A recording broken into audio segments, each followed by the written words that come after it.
അപ്പോൾ നമ്മൾ ഇന്നത്തെ ക്ലാസ്സിൽ കണ്ടത് പിപ്സ് എന്താണ്, പിപ്പറ്റ് എന്താണെന്നുള്ളതാണ്.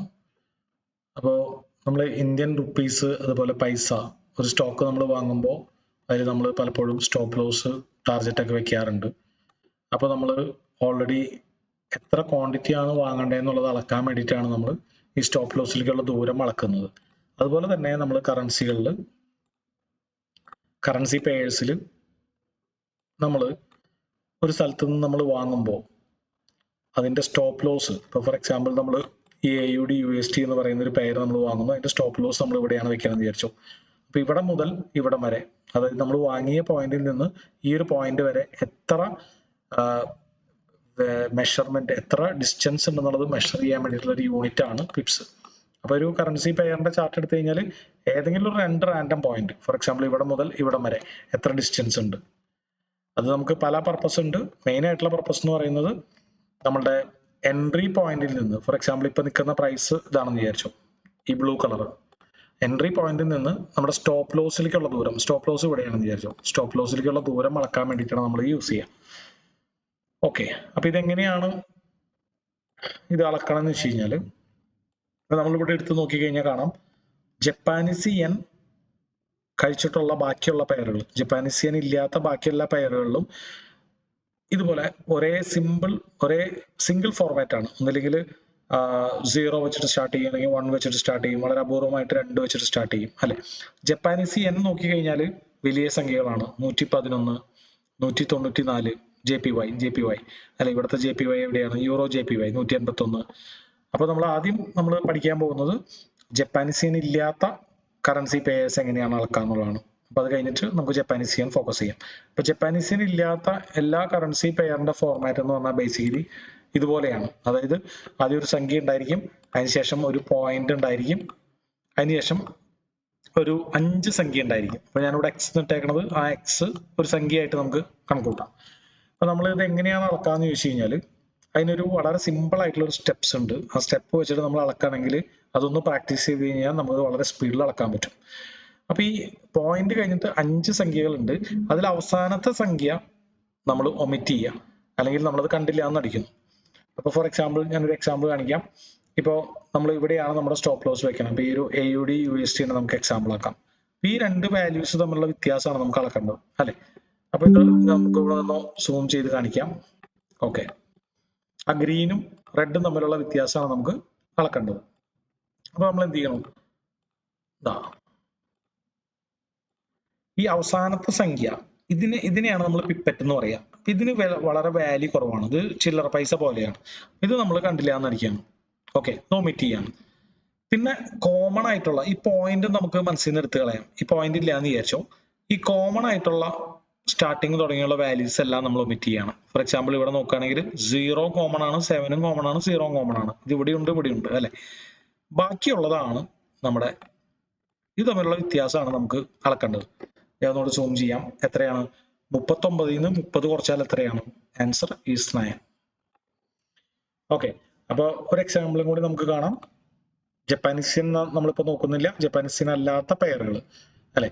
ഇപ്പോ ഇവിടെയാണ് നമ്മൾ ബൈ ചെയ്യണമെന്ന് വിചാരിച്ചോ, നമ്മുടെ സ്റ്റോപ്പ് ലോസ് ഈ ഒരു സ്ഥലത്താണെന്ന് വിചാരിച്ചോ. ഓക്കെ, അപ്പൊ അത് ഞാൻ നിങ്ങൾക്ക് എളുപ്പം കാണാൻ വേണ്ടിയിട്ടാണ് അത് ക്രോപ്പ് ചെയ്തിട്ട് ഇവിടെ പേസ്റ്റ് ചെയ്ത് കാണിച്ചു തരുന്നത്. ഓക്കെ, കുറച്ചൊന്ന് സൂം ചെയ്യാൻ വേണ്ടിയിട്ടാണ് ഇങ്ങനെ പേസ്റ്റ് ചെയ്യുന്നത്. അപ്പൊ ചാർട്ടിൽ നമ്മൾ എൻട്രി എടുക്കുന്നത് ഈ ഗ്രീൻ കളറിലാണ് എന്ന് വിചാരിച്ചു, നമ്മുടെ സ്റ്റോപ്പ് ലോസ് ഇരിക്കുന്നത് ഇവിടെ ആണെന്ന് വിചാരിച്ചു. അപ്പൊ ഇതെങ്ങനെയാണ് നമുക്ക് അളക്കാം? Step number 1, omit last digit. ഇതാണ് പിപ്പറ്റ് അല്ലെ. ഇത് നമ്മൾ ഡെലിറ്റ് ചെയ്യുന്നു, നമ്മുടെ മനസ്സിൽ നിന്ന് കളയുന്നു. ഇനി കോമൺ ആയിട്ടുള്ളത്, ഇതിൽ ഏതാണ് കോമൺ? 1.6 ഇവിടെയുണ്ട്, 1.6 ഇവിടെയുണ്ട്, ഇത് വെട്ടിക്കളയുന്നു അല്ലെ. അത് മനസ്സിൽ നിന്ന് കളഞ്ഞാൽ മതി, നിങ്ങൾ നോക്കി പെട്ടെന്ന് കാൽക്കുലേറ്റ് ചെയ്താൽ മതി. ഇനി 215 നിന്ന് 190 കുറയ്ക്കണം. അപ്പൊ അതിന് വേണമെങ്കിൽ നമുക്ക് മനക്കണക്ക് കൂട്ടുന്നതിനേക്കാൾ നല്ലത് കാൽക്കുലേറ്റർ എടുക്കാം. 215 മൈനസ് 190 അല്ലെ, ഇസിക്കൽ ടു 25. അപ്പൊ ആൻസർ 25 ആണ്. അപ്പൊ ഇത് ആദ്യം നമ്മൾ കണ്ടുപിടിച്ച് കഴിഞ്ഞാൽ അടുത്ത സ്റ്റെപ്പ് എന്ന് പറയുന്നത് നമുക്ക് എത്ര മൈക്രോലോട്ട് അല്ലെങ്കിൽ എത്ര ക്വാണ്ടിറ്റി വാങ്ങണം എന്നുള്ളത് അറിയാൻ വേണ്ടിയിട്ടാണ് നമ്മൾ അളക്കുന്നത്. അപ്പൊ എത്ര ക്വാണ്ടിറ്റി വാങ്ങണം? ഓക്കെ, അപ്പൊ ഇതാണ് ഒരു വഴി. രണ്ടാമത്തെ ഒരു വഴി, നമുക്ക് വളരെ ഈസി ആയിട്ട് നമുക്കത് മെഷർ ചെയ്യാൻ ട്രേഡിംഗ് വ്യൂയിലൂടെ എളുപ്പവഴി എന്ന് പറഞ്ഞു കഴിഞ്ഞാൽ ഇവിടെ ഒരു മെഷർ ടൂൾ ഉണ്ട്, അതെടുത്തിട്ട് ഇവിടെ നിന്ന് ഇവിടേക്ക് അളന്നു കഴിഞ്ഞാൽ ഇവിടെയും നമുക്കിത് കാണാം. പക്ഷെ അവിടെയും നിങ്ങൾ ഈ സെയിം കാൽക്കുലേഷൻ ചെയ്യേണ്ടി വരും. അതായത് അവസാനത്തെ സംഖ്യ നമ്മൾ ഒമിറ്റ് ചെയ്യുന്നു, ബാക്കി എത്രയാണ്? ഫോർ എക്സാമ്പിൾ 25 ആണെങ്കിൽ അല്ലെങ്കിൽ 19 ആണെങ്കിൽ 19, 20 ആണെങ്കിൽ 20. അപ്പൊ അതിനുള്ളിൽ ആ സീറോസ് നമ്മൾ സ്റ്റാർട്ടിങ് തുടങ്ങിയുള്ള സീറോസ് നമ്മൾ കണ്ടില്ല എന്നടിക്കുന്നു. അപ്പൊ ഞാനത് നോടി ക്രോപ്പ് ചെയ്തിട്ട് കാണിച്ചു തരാം. ഓക്കെ, ഇവിടെ എങ്ങനെയാണ് നോക്കണമെന്ന് വെച്ച് കഴിഞ്ഞാല്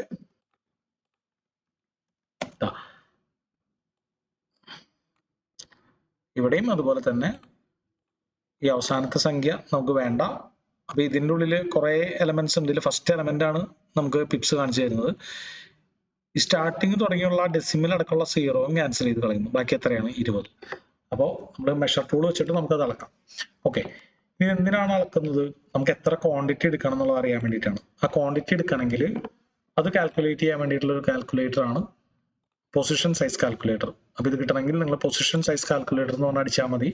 ഫസ്റ്റ് പേജ് myfxbook.com വരും. അപ്പൊ ഇതിലാണ് നമ്മൾ ഈ ഇൻപുട്ട് കൊടുക്കേണ്ടത്. അതായത് നമ്മളിപ്പോൾ അളന്ന് കിട്ടിയത് ഇതിലാണ് നമുക്ക് കൊടുക്കേണ്ടത്. നമ്മൾ മറ്റു 1-2 കാര്യങ്ങളും കൂടി ഇവിടെ ചോദിക്കുന്നുണ്ട്. മെയിൻ ആയിട്ട് നമ്മൾ കൊടുക്കേണ്ട കാര്യങ്ങൾ എന്ന് പറഞ്ഞാൽ ഒന്ന് കറൻസി പെയർ, ഏത് കറൻസിയിലാണ് നമ്മൾ ട്രേഡ് ചെയ്യുന്നത് അല്ലെ.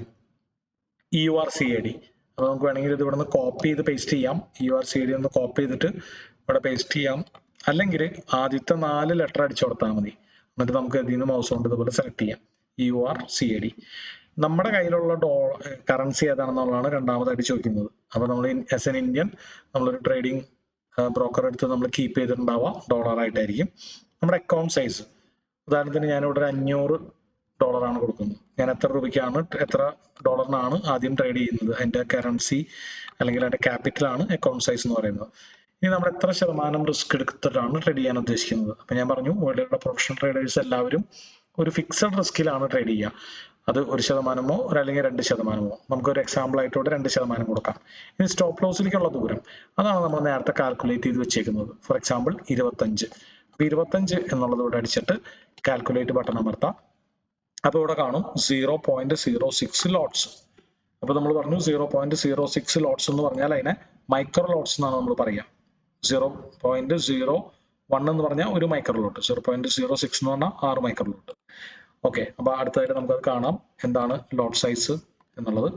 അപ്പോൾ ഇങ്ങനെയാണ് നമ്മളിത് കാൽക്കുലേറ്റ് ചെയ്യുക. അപ്പൊ നമ്മൾ ഇനി ബ്രോക്കറുടെ ടെർമിനലിൽ പോയിട്ട് നമ്മൾ ഇത് മാത്രം അടിച്ചാൽ മതി. അതായത് 0.06 അടിക്കുക, ബൈ കൊടുത്താൽ അത്രയും ബൈ ആയി. അപ്പോൾ നമുക്ക് നമ്മുടെ സ്റ്റോപ്പ് ലോസ് അടിച്ചാൽ 25 പിപ്സ് അങ്ങനെയാണ് നമ്മുടെ സ്റ്റോപ്പ് ലോസ്. സ്റ്റോപ്പ് ലോസ് അടിച്ചാൽ ഈ $500 എന്ന് പറയുന്നത് നമ്മുടെ ക്യാപിറ്റലിന്റെ 2%. അപ്പൊ $500 2% എത്രയാണ്? $10 ആയിരിക്കും അല്ലെ. $10 നമുക്ക് നഷ്ടപ്പെടുക.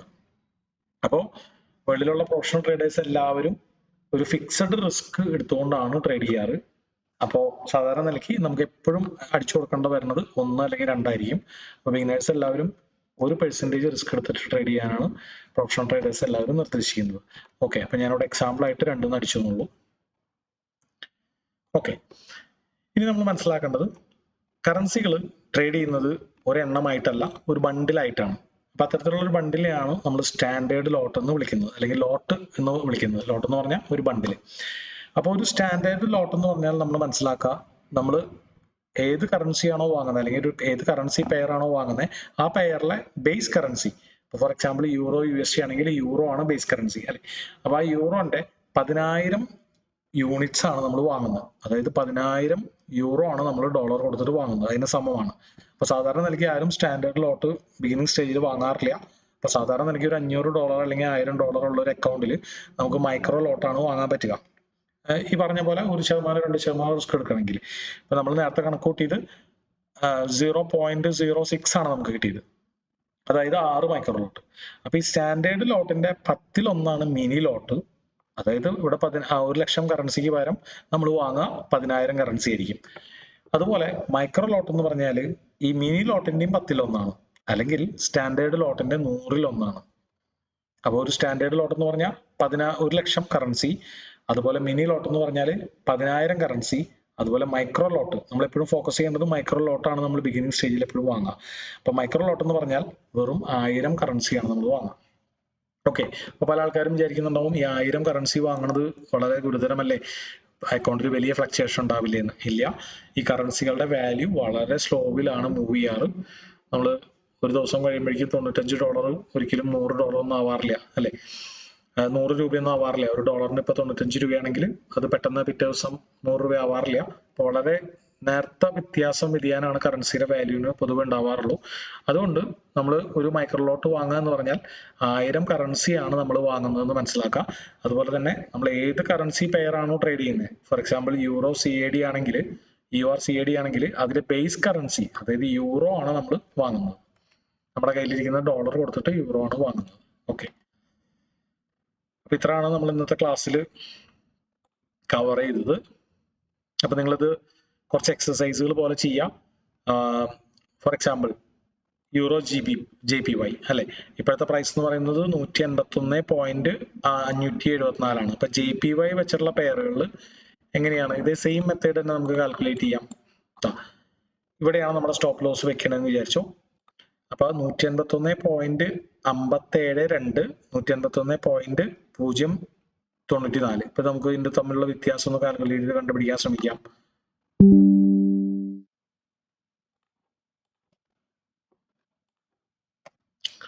ഇത് ജപ്പാനീസ് യെൻ റിലേറ്റഡ് ആയിട്ടുള്ള പെയറാണ്. ഇവിടെ എന്ത് ചെയ്യുന്നു, നമ്മള് മനസ്സിൽ നിങ്ങൾ കാൽക്കുലേറ്റ് ചെയ്താൽ മതി, ഞാൻ ജസ്റ്റ് വരയ്ക്കണമെന്നുള്ളൂ.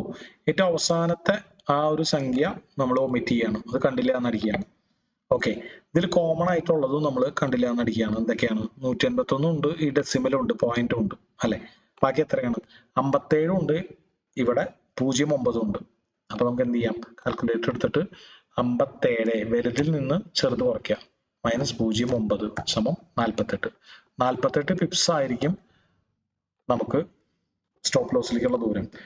ഇനി ഇപ്പൊ ഇവിടെ സ്റ്റോപ്പ് ലോസ് വെക്കുകയാണെങ്കിൽ നമ്മുടെ കയ്യിൽ ഒരു $1000 ഉണ്ടെങ്കിൽ നമുക്ക് ഒരു $10 ആണ് അതിൽ റിസ്ക് എടുക്കാൻ താല്പര്യമുള്ളൂ എന്നുണ്ടെങ്കിൽ എത്ര ക്വാണ്ടിറ്റി വാങ്ങണം, ഇതാണ് നമ്മൾ പഠിച്ചത് അല്ലെ. അപ്പൊ 48 എന്നുള്ളത് മനസ്സിൽ ഓർത്ത് വെച്ചിട്ട് ഈ പെയറും മനസ്സിൽ ഓർത്ത് വെച്ചിട്ട് നമുക്ക് എന്ത് ചെയ്യാം, ബ്രോക്കറേജ് കാൽക്കുലേറ്ററിലേക്ക് വരാം. നോക്കാം, യൂറോ JPY ഇവിടെ ടൈപ്പ് ചെയ്യുമ്പോൾ EURJ 4 ലെറ്റർ അടിച്ചാൽ മതി. അത് കഴിഞ്ഞിട്ട് ഇങ്ങനെ സെലക്ട് ചെയ്യാം. നമ്മുടെ കയ്യിലുള്ളത് എത്രയാണ് പറഞ്ഞത്? $1000 ആണ് നമ്മുടെ കയ്യിലുള്ളതെന്ന് വിചാരിക്കുക. 1% നമ്മൾ റിസ്ക് എടുക്കുന്നതെന്ന് വിചാരിച്ചു. അതായത് $10 നമ്മൾ ഈ ട്രേഡ് ചെയ്യാൻ ഉദ്ദേശിക്കുന്നത്. ഓക്കെ, ഇപ്പൊ നിങ്ങൾക്ക് ഫിക്സഡ് ഡോളറിന് അതായത് $5 ട്രേഡ് ചെയ്യാൻ ആഗ്രഹിക്കുന്നുണ്ടെങ്കിൽ സ്വാപ്പ് വിത്ത് മണിമ ക്ലിക്ക് ചെയ്താൽ നമുക്ക് ഇവിടെ ഡോളർ എത്രയാണെന്നുള്ള അടിച്ചു കൊടുക്കാം. അത് മാറ്റാൻ നിൽക്കണ്ട, ഇവിടെ പെർസെൻറ്റേജ് വൈസ് ആണ് നമ്മൾ എപ്പോഴും അടിച്ചു കൊടുക്കാറ്, 1 or 2% അല്ലെ. അപ്പൊ ഈ കേസിൽ നമുക്ക് 1% അടിക്കാം. ഇനി നമ്മുടെ സ്റ്റോപ്പ് ലോസിലേക്കുള്ള ദൂരം നമ്മൾ ഓൾറെഡി അളന്ന് വെച്ചിട്ടുണ്ട്, 48 പിപ്സ്. അപ്പൊ 48 നമ്മൾ അടിച്ചു കൊടുത്തു കഴിഞ്ഞാൽ കാൽക്കുലേറ്റ് ബട്ടൺ ക്ലിക്ക് ചെയ്ത് കഴിഞ്ഞാൽ നമുക്ക് ഇവിടെ കാണാം 0.03 ലോട്ട്സ്, അതായത് 3 മൈക്രോ ലോട്ട്. അപ്പൊ ഇവിടെ 3 എന്ന് പറഞ്ഞു കഴിഞ്ഞാൽ 3 സ്റ്റാൻഡേർഡ് ലോട്ട് എന്നാണ് അർത്ഥം. 0.3 എന്ന് പറഞ്ഞു കഴിഞ്ഞാൽ 3 മിനി ലോട്ട് എന്നാണ് അർത്ഥം. 0.03 എന്ന് പറഞ്ഞു കഴിഞ്ഞാൽ നമ്മൾ അതിനെ വിളിക്കുക 3 മൈക്രോ ലോട്ട് എന്നാണ് വിളിക്കുക. 3 ലോട്ടല്ല ഇവിടെ എഴുതിയേക്കണത്, 0.03 ലോട്ട്സ് എന്ന് എഴുതിയേക്കണത്. നമുക്ക് 3 മൈക്രോ ലോട്ട് എന്നാണ് പറയാം. ഓക്കെ, അപ്പൊ അതുപോലെ തന്നെ നമ്മൾ അടുത്ത ക്ലാസ്സിലേക്ക് വരുമ്പോൾ MetaTrader 5 മൊബൈലിൽ ഇൻസ്റ്റാൾ ചെയ്തിട്ട് വരാം. അപ്പൊ MetaTrader 5 ഇൻസ്റ്റാൾ ചെയ്യാൻ വേണ്ടിയിട്ട് നമ്മൾ MetaTrader 5 APK എന്ന് ഗൂഗിളിൽ സെർച്ച് ചെയ്യുക. ആദ്യം വരുന്ന പേജിൽ തന്നെ ഇവിടെ .apk ഫയൽ ഉണ്ടായിരിക്കും. ഇത് കമ്പ്യൂട്ടറിലല്ല ഇൻസ്റ്റാൾ ചെയ്യേണ്ടത്, മൊബൈൽ ഫോണിലാണ് ഇൻസ്റ്റാൾ ചെയ്യേണ്ടത്. മൊബൈലിൽ നിന്ന് ഗൂഗിൾ എടുത്തിട്ട് സെർച്ച് ചെയ്തിട്ട് ഈ പേജിലെത്തിയിട്ട് ഈ .apk ഫയൽ ഇൻസ്റ്റാൾ ചെയ്യുക. അപ്പൊ അടുത്ത ക്ലാസ്സിൽ നമുക്ക് MetaTrader 5 എങ്ങനെയാണ് യൂസ് ചെയ്യുന്നത്, അതിലെങ്ങനെയാണ് ഒരു ട്രേഡ് എടുക്കുന്നത്, എങ്ങനെയാണ് സ്റ്റോപ്പ് ലോസ് ടാർഗറ്റ് വെക്കുക എന്നുള്ളതൊക്കെ കാണാം. Thank you.